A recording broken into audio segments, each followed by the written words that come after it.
Welcome to our channel. ఈ రోజు మనతో పాటుగా రమ్మగారు ఉన్నారు. నమస్తే రమ్మగారు. నమస్తే జయ. రమ్మగారు, సహజంగా మనమంతా కూడా మోటివేషనల్ టాక్స్ కావచ్చు, లేకపోతే ఆధ్యాత్మిక అంశాలు కావచ్చు, ఇలాంటివి చాలా వింటూ ఉంటాం. మనం చాలా మంది చెప్పేవి, అందులో యాక్సెస్ కూడా బాగా ఎక్కువైపోయింది. ఇప్పుడు చేతిలో ఫోన్ ఉంటే చాలు, మనకి ఎవరు ఏం చెప్పినా కూడా వినే అవకాశం ఉంటుంది. కానీ ఇవన్నీ మనకి లోపలికి వెళ్తాయి అంటారా? అందరూ ఆచరించగలమా? అసలు ఆచరిస్తారా అని అనిపిస్తూ ఉంటుంది నాకు. అంటే ఒక్కొక్కరు ఒక్కొక్క రకంగా, ఎవరి వర్షన్ వాళ్ళకు ఉంటుంది కదా. పాయింట్ ఆచరించగలమంటే ఏదో నీతి వాక్యాలు, ఓ నీతి వాక్యం జీవితానికి ఒకదాన్ని పాటిస్తాం, 2 ట్రై చేస్తాం, 3 విని వదిలేస్తాం. అన్నీ నీతి వాక్యాలే విని, అన్నీ మంచి మాటలే విని అన్నిటినీ ఆచరించాలంటే జనాలు ఎక్కడ చేస్తారు? దాన్ని చెయ్యలేకపోతారు. అందరివి ఈయన ఒకటి చెప్తారు, ఆయన ఇంకొకటి చెప్తారు. నేను అంటే ఈ పేర్లు చెప్పటం లేదు కానీ జనరల్గా చెప్తాను. చాలా కొన్ని ప్రవచనాలు వింటుంటాం కదా. భర్త గారు జపం చేసుకుని వచ్చేసరికల్లా దేవుడి దగ్గర అన్నీ అమర్చేసేయాలి, ఇంకేదో చేసేసేయాలి, పూజకి ఏర్పాటు చేసేయాలి. ఆయనకి ఆఫీస్ ఉంటుంది 9కో 10కో, ఈయన 6కో 7కో కూర్చుంటాడు. 6 గంటలకి భర్త గారు పూజ దగ్గర కూర్చునేసరికి స్త్రీ అన్నీ అమర్చి పెట్టేసేయాలి. వాకిట్లో ముగ్గేసేయాలి, ఇల్లు వాకిలి ఊడ్చేసేయాలి. ముందు రోజు రాత్రి భర్తకి కాళ్ళు పట్టాలి. భర్తకి కాళ్ళు పట్టి ఆయన నిద్రపోయే స్త్రీ పొద్దున్నే లేచి, ఆయన లేచే లోపలే ఇల్లు వాకిలి అన్నీ ఊడ్చేసి దేవుడి దగ్గర సవరించేసి తను స్నానం చేసేసి చేయగలదమ్మా సినిమాటిక్గా? అంటే ఇదివరకు రోజుల్లో సాధ్యమయ్యేదేమో రమ్మగారు. ఇదివరకటి రోజుల్లో అంటే భర్తలు మగవాళ్ళు నదికి వెళ్ళేవాళ్ళు, సంధ్యావందనం నది దగ్గర చేసుకొచ్చేవాళ్ళు. వచ్చేసరికి టైం పట్టేది ఒకటి. పైగా ఇళ్లలో 8 మంది ఉండేవాళ్ళు. ఒకళ్ళు వాకిళ్ళు ఉడిస్తే ఇంకొకళ్ళు ఇల్లు ఉడిచేవాళ్ళు. ఇప్పుడు అవకాశాలు ఏవి ఎక్కడున్నాయి? ఇప్పుడు ఈ ప్రవచనం ఫాలో అవ్వాలా మనం? మహానుభావులు మంచి మంచి విషయాలు చెప్తారు, చాలా గొప్ప విషయాలు. వీటిని ఫాలో అవ్వలేం కదా, వీటిని చేయలేకపోతాం. కొన్నిటిని మనం ఫాలో అవ్వగలుగుతాం. ఆ కొన్ని ఏమిటి అనేది ఎవరెవరి విజ్ఞత బట్టి వాళ్ళు తీసుకుంటారు. ఇతరులను ఇబ్బంది పెట్టద్దు. మానవ సేవే మాధవ సేవ మహావాక్యాలు, వాటిని మనం ఫాలో అవ్వగలుగుతాం. అంతేగాని ఇప్పుడు నువ్వు ప్రతిదీ ఫలానా కథలో ఫలానా వాడు ఒకటి అదేదో చేశాడు, నువ్వు చేయాలంటే ఎలాగా? అట్లా ఎట్లా చేస్తాం? ఇప్పుడు దేశకాలమాన పరిస్థితుల్ని బట్టి కదా, మారుతున్న కాలాన్ని బట్టి మనం కూడా మారాలి కదా. మనము మారాలి. కాబట్టి అన్ని ప్రవచనాలు, అన్ని మోటివేషనల్ టాక్స్, అన్ని హరికథల్ని విని వాటిని రకంగా మన జీవితాన్ని మలుచుకోవటం సాధ్యపడదు. ఇప్పుడు నేను మలుచుకుంటాను, నాతో పాటు రోజు నువ్వు పని చేయాలి. నీకు తెలియదు అసలు నేనేం చేయాలి నీతో, అంతేగా కదా. ఇప్పుడు రోజును బట్టి కొన్ని సాధారణ నియమాలు ఎవరికైనా కావాలి. అయితే దీని మీద చాలా రోజుల క్రితం ఒక కథ చదివాను చేయ, నేను పత్రికలో వచ్చింది, నాకు చాలా ఇంట్రెస్టింగ్గా అనిపించింది. ఒక ఊళ్ళో 10 మంది భగవద్గీత చెప్పే గురువుగారులు ఉన్నారు. భగవద్గీత పాఠం చెప్తారు. ఎంత అత్యద్భుతంగా చెప్తారో, మామూలు వాళ్ళు కాదు, ఉద్దండ పండితులు. భగవద్గీత వినాలంటే వాళ్ళ దగ్గరికి వెళ్ళే వినాలి, అంతే. సరే, ఆ ఊళ్ళో రాజుగారికి ఏమనిపించిందంటే, వీళ్ళు భగవద్గీతను ఒట్టి పాఠమే చెప్తున్నారా, భగవద్గీత సారాంశం వీళ్ళకి అంటిందా? ఇప్పుడు మనకొచ్చిన ప్రశ్నే ఆయనకు వచ్చింది.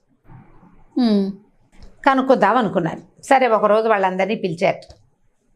చాలా రోజులు అవ్వలేదు ఇక చదివి, నేను ఒక 6 నెలలు 8 నెలల క్రితం చదివినట్టున్నాను. పిలిచేసరికల్లా అందరినీ అడిగారు, భగవద్గీత శ్లోకాలు, ఆ శ్లోకం తెలుసా, ఈ శ్లోకం తెలుసా, ఫలానా అధ్యాయంలో ఫలానా శ్లోకం చెప్పారు, అది తెలుసా అని అడిగారు. అన్నీ వాళ్ళు మాకు తెలుసు అన్నారు. అయితే ఈయన అన్నాడు, అనన్యాశ్చింతయంతో మామ అని ఒక శ్లోకం చెప్పారు కదా భగవద్గీతలో, ఏది ఆ శ్లోకం చెప్పండి అన్నారు. చెప్పారు, ప్రఖ్యాతమైన శ్లోకం. సరే, దానికి అర్థం చెప్పండి అన్నారు. ఒక ఆయన అందులో ఏముందంటే ఇది అర్థం అని ఒక ఆయన చెప్పాడు, మిగిలిన వాళ్ళంతా అవునన్నారు. అయితే ఈయన ఏమన్నాడంటే, మీ అందరికీ భగవద్గీత శ్లోకం వచ్చు కదండి, మీరు చాలా కాలంగా పాఠం కూడా చెప్తున్నారు, ఒక పని చేయండి, దీనికి తాత్పర్యం రాసుకురండి, ప్రతిపదార్థం రాసి తాత్పర్యం రాసి వ్యాఖ్యానం రాసి పట్టుకురండి. ఎవరి వ్యాఖ్యానం నాకు బాగా నచ్చుతుందో వాళ్ళకి 10,000 రూపాయలు బహుమానం ఇస్తానన్నాడు.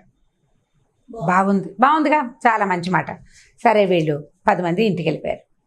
అందులో ఒక ఆయన సూర్యశాస్త్రి గారు ఉన్నారు. ఆయన ఇంటికి వెళ్ళాడు. ఇంటికి వెళ్ళిపోయాడు. ఇంటికి వెళ్ళాక ఏమే రాజుగారు ఇట్లాంటిది ఇది ఒక కాంటెస్ట్ లాంటిది పెట్టారు. టెస్టే కదా ఇది, 10 మందిని పాల్గొనండి, అందులో మీకు ఒకడికి బహుమతి ఇస్తాను అంటే మీ ప్రజ్ఞాపాఠ వాళ్ళకి టెస్ట్. మనకి ఇప్పుడు డబ్బు అవసరం ఉంది, మరి అందుకని ఏదైనా రాద్దాం అనుకుంటున్నాను. కాకపోతే రాజుగారు పరీక్షిస్తాడు, ఎందుకంటే ఆయన మంచి విద్యావంతుడు, బాగా చదువుకున్నాడు, శాస్త్రజ్ఞానం ఉన్నవాడు అనేసరికల్లా భార్య అంది, ఇంత ఆలోచిస్తారేమిటండి, మనకు డబ్బులు కావాలి, మనం అడగాల్సింది రాజును కాదు భగవంతుణ్ణి కదా. భగవంతుణ్ణి అడిగితే రాజు చేతి ఇప్పిస్తాడు. అది నువ్వు దేవుణ్ణి అడిగితే దేవుడా నన్ను రక్షించంటే దేవుడు వచ్చి రక్షించాడు శంఖచక్రాలతో, ఎవరినో పంపుతాడు. అదే కదా చెప్పాడు. ఆ మాటే రాసి పంపించండి, మనకి ఎందుకు వచ్చిన కాంటెస్ట్ అండి అని. నేను ఆలోచించుకున్నాడు. ఉత్తరం రాశారు, అయ్యా మీరు పెట్టిన ఈ ప్రజ్ఞాపాఠవాల పరీక్షలో నేను పాల్గొనండి. శ్లోకంలో ఏముంది, అనన్యాశ్చింతయంతో మాం ఏ జనాః పర్యుపాసతే తేషాం నిత్యాభియుక్తానాం యోగక్షేమం వహామ్యహం అన్న. అంటే ఎవరిని స్మరించకుండా, వేరే వాడిని కాకుండా నన్నే స్మరించేవాడి తాలూకు యోగక్షేమాన్ని నేనే చూస్తాను, మీ భారాలను నేను మోస్తాను, నువ్వు నన్ను స్మరించు. నన్ను పర్యుపాసతే అంటే ఇక తదేక దృష్టితో ఉపాసన చేయటం. ఉపాసన అంటే ఉపాసించడం, పర్యుపాసన అంటే వేరేది లేదనమాట.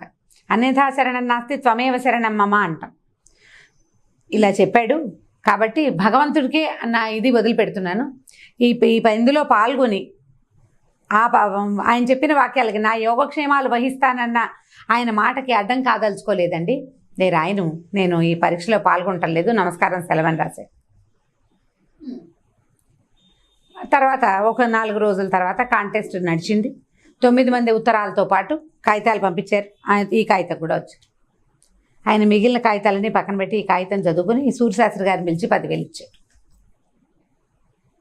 నాకు డబ్బు అవసరం ఉన్నా కూడా మిమ్మల్ని మెప్పించి డబ్బులు తీసుకోను. నేను మెప్పించాల్సి వస్తే భగవంతుడినే మెప్పిస్తాను. భగవద్గీత సారం అది.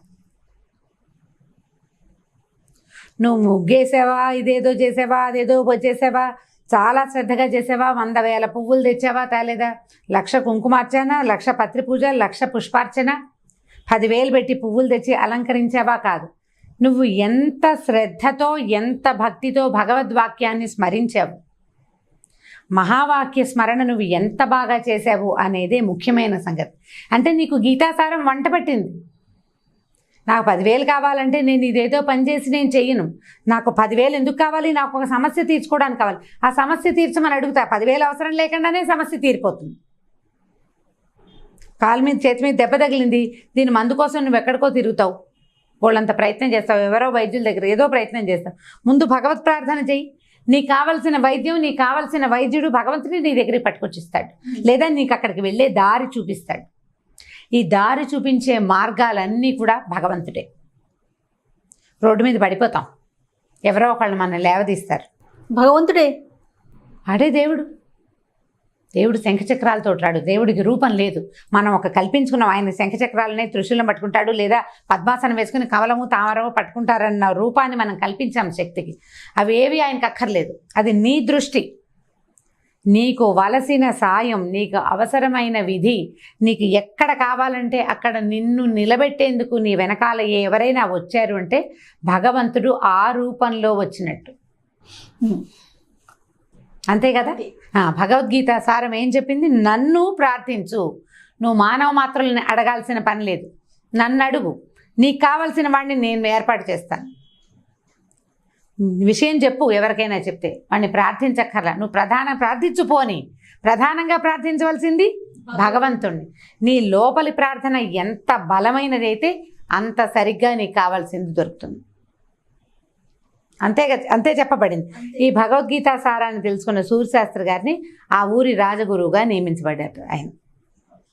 కథ ఎంత చక్కటి కథ చూడండి, ఎంత బాగుందండి. మనం ఎన్ని ప్రవచనాలైనా విందాం, ఎన్ని మోటివేషనల్ టాక్స్ అని అంటే మన బుద్ధి పరివిధాల పోకుండా ఉండటానికి మంచి ప్రవచనం విందాం. చక్కటి మాటలు, పురాణ ప్రవచనాలు వినొచ్చు.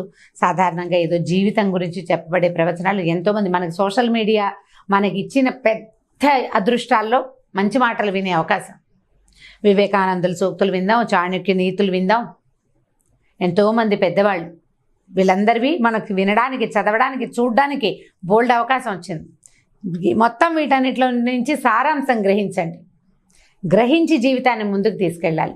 ప్రధానమైనవి ఎవరైనా మనకు చెప్పే మహావాక్యాలు: మానవ సేవే మాధవ సేవ, ఇతరులని ఇబ్బంది పెట్టద్దు, అత్యాశకి పోవద్దు. నువ్వు ఎవరు చెప్పినా ఇవే మాటలు. దురాశ దుఃఖానికి చేటు. ఈ మాటలన్నింటినీ క్రోడీకరించుకోండి. భగవంతుడిని అల్టిమేట్గా ప్రార్థించాలి. అంటే ఏ శక్తి మనల్ని నడిపిస్తుందో ఆ శక్తిని మీద నమ్మకం కలిగి ఉండాలి. ఉన్నవాడికి ఆటోమేటిక్గా నీకు కావాల్సింది వస్తుంది. అప్పుడు నువ్వు ప్రవచనాలు విన్నవాడివైనా వస్తుంది, వినకపోయినా కూడా వస్తుంది. అంతే. నమస్తే. నమస్తే జయ. ఈ వీడియో కనుక మీకు నచ్చినట్లయితే లైక్ చేయండి, షేర్ చేయండి. మరిన్ని వీడియోస్ కోసం మా ఛానల్ని సబ్స్క్రైబ్ చేసుకోండి.